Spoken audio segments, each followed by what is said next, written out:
Tenemos a continuación una charla muy interesante. Un nuevo estudio de Fundación Nodo 21, titulado El estallido al orden, nuevo mapa político-cultural de Chile, revela un país marcado por una mayoría con orientación tradicionalista y una fuerte demanda por orden que no renuncia a la idea de transformación. La investigación, liderada por Sebastián Madrid, identifica 4 grandes perfiles ideológicos y muestra cómo el pragmatismo político, antes concentrado en sectores populares, se ha expandido al conjunto del electorado. El desafío, señalan los autores, es construir liderazgos confiables y una narrativa que equilibre transformación y estabilidad, disputando los espacios intermedios sin perder la base progresista. Es por eso que estamos acá junto a Sebastián. Sebastián, muy buenos días. Hola Nicolás, hola Geraldine, muchas gracias por la invitación. Es por eso que lo primero que tengo que preguntar es, ¿cuáles son los 4 ejes que está presentando esta investigación? Los 4 perfiles Sí. son estos que tú señalaste, que están construidos en base a 2 grandes dimensiones. El eje progresista tradicional, medido en términos de derechos individuales como el aborto, el apoyo a la adopción homoparental, temas sobre relación con el feminismo, temas que tienen que ver con la inmigración y temas que tienen que ver con tipos de liderazgo y medidas autoritarias o más democráticas. Y Chile, diga. no, lo que pasa es que ahí se interpreta que Chile estaría marcado como por una mayoría tradicionalista que pide orden, pero que a la vez no renuncia a la idea de cambio. Y acá me gustaría preguntarte cómo ustedes interpretan desde Nodo 21 que esa demanda tan fuerte por el orden conviva también al mismo tiempo con un deseo de transformación social. ¿No es como algo contradictorio quizás? En primera instancia sí, pero en la profundidad no. Chile ha vivido un proceso en los últimos 6 años de cambio de estado de ánimo, lo que nosotros llamamos en el informe el cambio del cambio. Hoy en día estamos en una situación más parecida a la situación previa al estallido. Por ejemplo, en términos de las demandas o los problemas más urgentes para la sociedad o el tema de la confianza en las instituciones.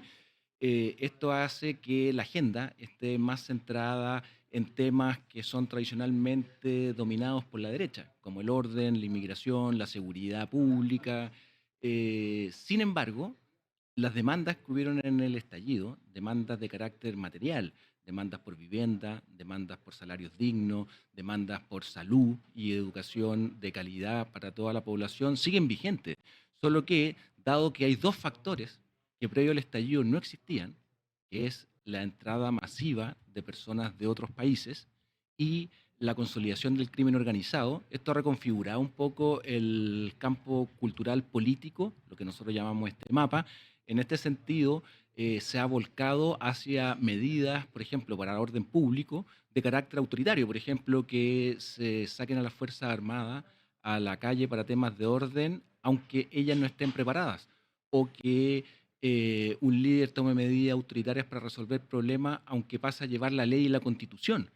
Esto no quiere decir que ese electorado o este mapa cultural más tradicionalista autoritario sea necesariamente de derecha, tiene una prevalencia en temas de derecho, pero tiene que ver con un informe anterior que nosotros hicimos el año pasado que se llama Ganar sin perder, donde la ciudadanía y particularmente los nuevos votantes, los votantes obligados de sectores populares, son bastante pragmáticos políticamente, quieren soluciones a sus problemas de vida y quieren un atajo, no quieren el camino largo. En ese camino, ¿qué es lo que ve Nodo 21 que puede ser una base progresista hoy? En un momento donde la oleada conservadora y cierta audiencia que tenía esas preferencias se puede ver harta. Sí, es una muy buena pregunta. Ese electorado o esa ciudadanía más bien, nosotros la llamamos una ciudadanía porque la encuesta se hizo a 1.500 personas a través de un panel online certificado, representativo de todas las regiones y de todos los estratos socioeconómicos, que la realizamos a finales de junio de este año, nos muestra lo que tú introducías, que el núcleo del progresismo es en torno a un cuarto de la población mayor de 18 años, que es más o menos lo que marca la encuesta en primera vuelta de Janet Jara. Ese es el núcleo duro.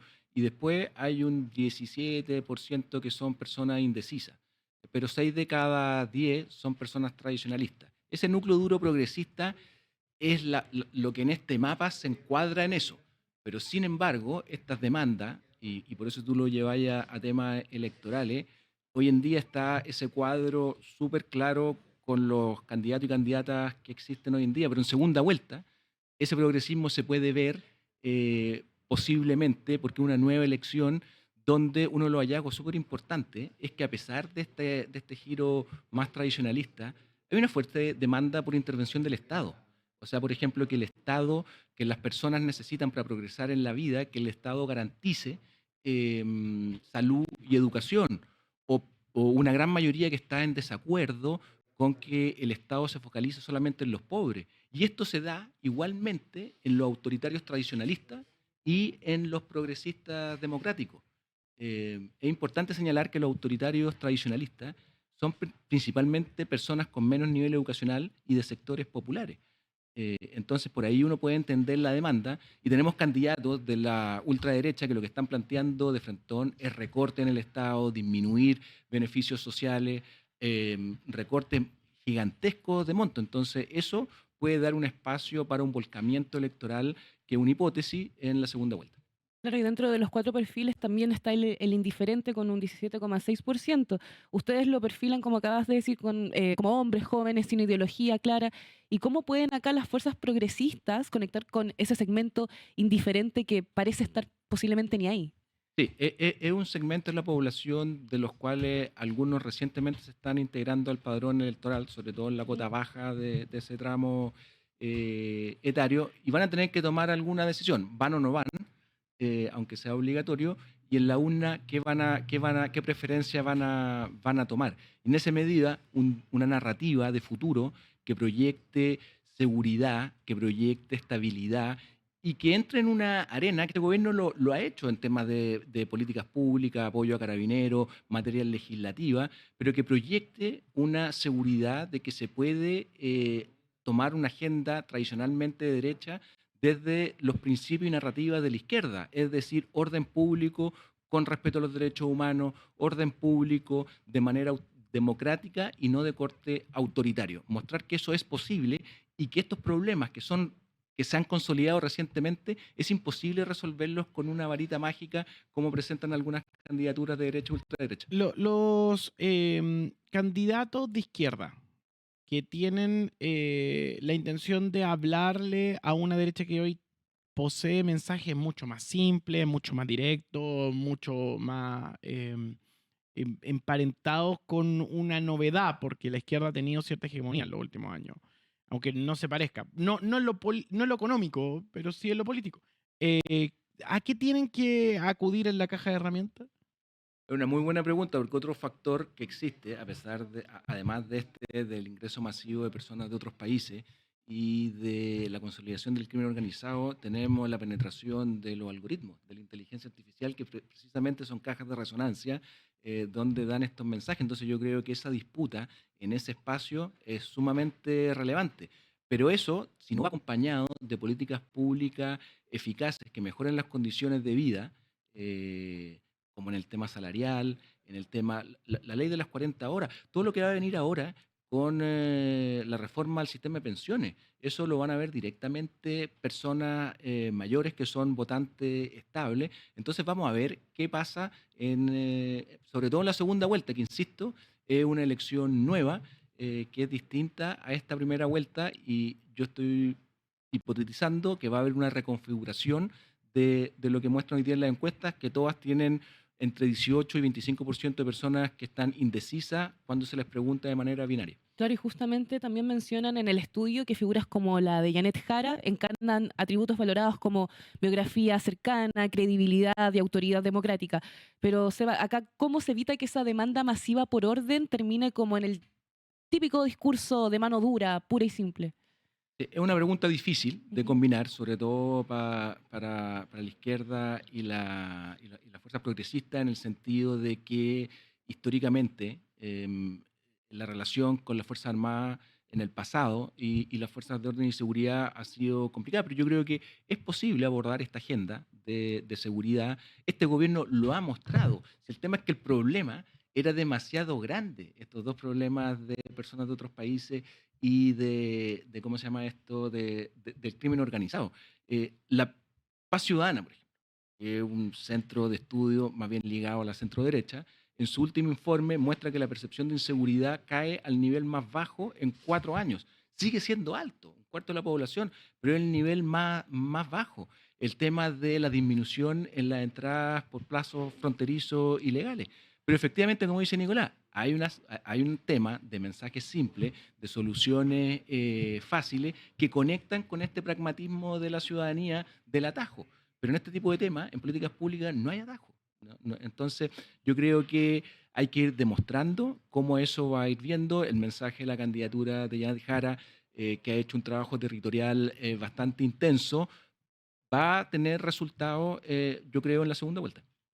Y en ese camino, ¿qué es lo que le desespera a la ciudadanía? La ciudadanía es una cuestión súper rara. Nosotros lo medimos las emociones. Empezamos esta encuesta preguntando por cuál era la emoción que representa el estado actual del país, la situación.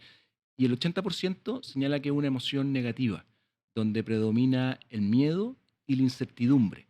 Y la gente tiene una retórica de un supuesto pasado que era mejor. Entonces lo que le desespera a la gente es que tiene un imaginario de un Chile que en verdad no existió, porque ese Chile del pasado tenía problemas, habían desigualdades. Yo tengo una teoría más zarpada. A ver, Lo que pasa es que es el Chile sin migración. Y eso existió. Entonces, antes incluso era como, el tema eran los peruanos. Recuerdo que en el colegio se molestaba, cuando se molestaba decía, ah, él es peruano. Después fue con los chinos después. Sí, pero Peruanos en una chinos. escala diferente. claro No, que yo creo que Eso era más xenofobia. claro, pero eso era como parte de ver al distinto era llamativo. Pero cuando el distinto está presente en tu estación de servicio, en tu OXXO, en tu barrio tu también. barrio, entonces lo que siento como distinto pasa a ser amenazante, porque además no puedo hacer.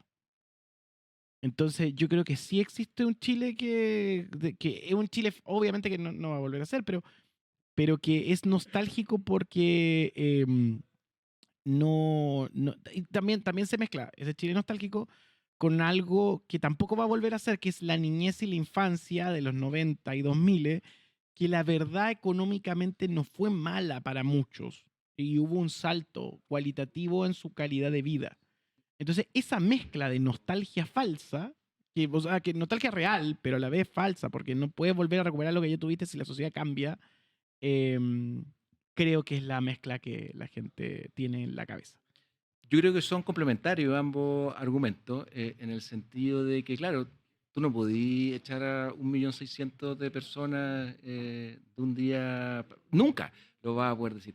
De hecho, sí, efectivamente está esa nostalgia de un Chile más tradicional, de un Chile casi del campo, bucólico, donde casi que no había delincuencia, y eso no es tan verdad. O sea, y respecto a la migración, claro, el tema es que, por ejemplo, la encuesta de Bicentenario de la Universidad Católica muestra que las personas que conocen o tienen interacción con personas de otros países tienen una valoración mucho mejor de ellas que personas que no tienen esa valoración. Entonces, claro, conecta con eso y conecta con este pasado más de esplendor, y que eso nos lleva un poco al estudio anterior del Ganar sin Perder, que hay personas, sobre todo en los sectores populares, que le tomaron el teje-maneje a la vida en este neoliberalismo duro, pero que ya aprendieron a cómo navegar ahí, y ese neoliberalismo sí les trajo, como tú decías, mejora en las condiciones de vida. O sea, ven a sus padres o a sus abuelos y ellos se ven mejor, que tienen bienes que antes no tenían. El tema del consumo es un tema relevante. El crédito.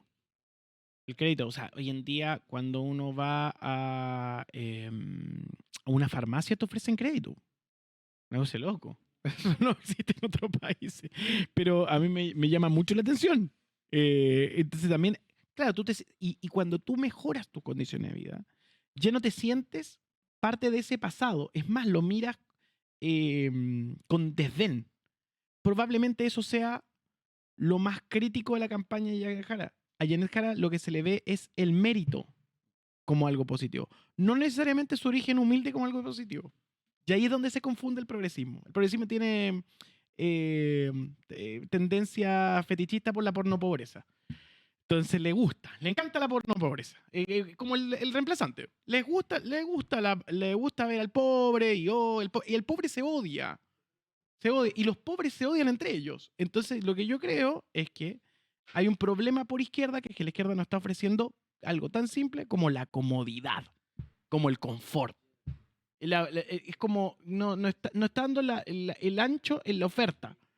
Y la derecha les miente y les dicen, yo te lo ofrezco rápido.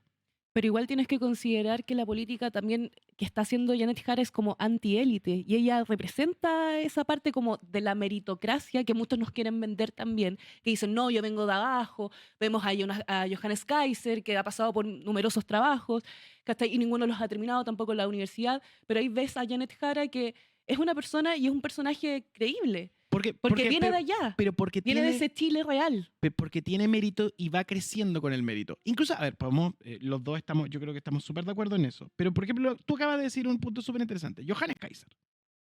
Johannes Kaiser es un freak. Con una vida freak. Porque no es una vida normal la que tiene. Es cosa de ver la biografía. Lo siento, es terrible. La vida que tiene es como para dar un abrazo, no para otra cosa. Es terrible su historia. Pero el tipo que hizo, como tú bien contabas, mira, estás aceptando en el punto, estoy de acuerdo contigo. El tipo va y hace una carrera de esfuerzo. Se va a lavar plato a Europa. Va y es conserje. Se vuelve youtuber. Se enoja. Dice lo que siente, creces en las encuestas. Ahora, el Parisi dijo, ahora que dijo, salió diciendo, no con los cuicos, ahí hay un sentimiento que no es, que es una tensión permanente sobre el que ha vivido cómodo toda la vida y los que han estado incómodos. Y creo que los que han estado incómodos están en este momento en una confusión porque necesitan una solución rápida. Han esperado demasiado los que están incómodos. Oye, Nicolás, en base a lo que dijiste, me surgió una muy buena pregunta para Sebastián sobre la porno pobreza de la que habla Nicolás, que a mí me llamó mucho la atención, que según las palabras de Nico, la porno pobreza es algo negativo que no ayuda a impulsar a la izquierda. ¿Tú crees que es eso según los datos que has tenido en el estudio? No entendí muy bien cuál es el concepto de porno pobreza. Eso también La eso. exhibición de la pobreza como si fuera un valor en sí mismo. Es como, soy pobre, soy pobre, pero como dice un amigo, soy pobre, pero estoy contento. Pero como si fuera como si fuera un objeto, Pero también se le puede llamar un abajismo. valor. El abajismo Más es que porno pobreza, abajismo. Es que el abajismo es su expresión por parte de los que tienen más que se disfrazan de los que tienen menos. Claro, los pobres no tienen ese detalle. Está Pierina, que es de 91 también. Y creo que no puedo evitar entrar al debate. Pero puedes tomar el micrófono. Lo que quiero decir es, la pornopobreza es la explotación de la pobreza como si fuera un fin en sí mismo y un valor. Un valor, como un valor de característica positiva. Y no necesariamente es una característica positiva. Entonces, en ese sentido, hay gente que lo que hace es construir un relato abajista teniendo dinero y disfrazándose de pobre. Y hay otros Sí, pero que Janet lo ven... Jara no lo hace. No. No se viste de pobre. No, pero lo que yo digo es que hay una tensión entre la explotación de eso y la explotación de su meritocracia como valor. Yo creo que la meritocracia es su valor para esa clase media grande que tiene ese deseo de ser más y otro. Y creo que hay otros que lo malentienden y creen que lo primero es más importante que lo segundo. Bueno, han dicho hartas cosas, así que voy a ir por parte. A ver, primero el tema de la comodidad y Janet Jara. Yo creo que estoy un poco en desacuerdo con esa opinión porque Janet Jara, por ejemplo, uno de los pilares de su campaña es el salario vital. Elevar el salario mínimo a 750.000 de manera que el salario pueda cubrir las condiciones de vida de las personas. Es probablemente la principal candidata que ha hablado precisamente de estas condiciones de vida que tienen que ver con la comodidad. La comodidad, claro, como concepto tiene varias cosas. Uno es el buen vivir. Uno es cómo yo voy a vivir y eso es la vivienda. El drama de la vivienda que tenemos, que veíamos en el estudio anterior, donde sobre todo las personas más jóvenes, estos que son principalmente indiferentes, se autodenominan la generación sin casa. Hay ahora una política del Ministerio de Vivienda, de un crédito que tuvieron que ampliar el número de cupos por la cantidad de personas. Entonces yo creo que si hay una oferta respecto de eso, yo creo que el tema es que ese tema de las condiciones de vida, que es un tema del estallido, ha sido opacado, vuelvo a la idea, por esta urgencia, por los temas de la seguridad y de la otredad, como tú planteabas, y que tiene que ver con las personas de otros países. Entonces yo creo que sí ha planteado eso. Respecto al tema de la pobreza, o planteado como estaba inicialmente, también destacar que Chile es uno de los países líderes en América Latina en la reducción de la pobreza. Hay vaivenes después de la pandemia, y lo que hoy día tenemos es una estructura social en transformación, con una parte alta, una clase alta, una élite que se mantiene intocable, un sector marginal en pobreza, y tenemos al medio lo que nosotros en el estudio anterior llamábamos los amplios sectores populares, que es una mezcla de esta clase mediera tradicional con clases bajas que han ido emergiendo, producto mismo del neoliberalismo y de sus políticas, y que es ahí donde se ganan las elecciones.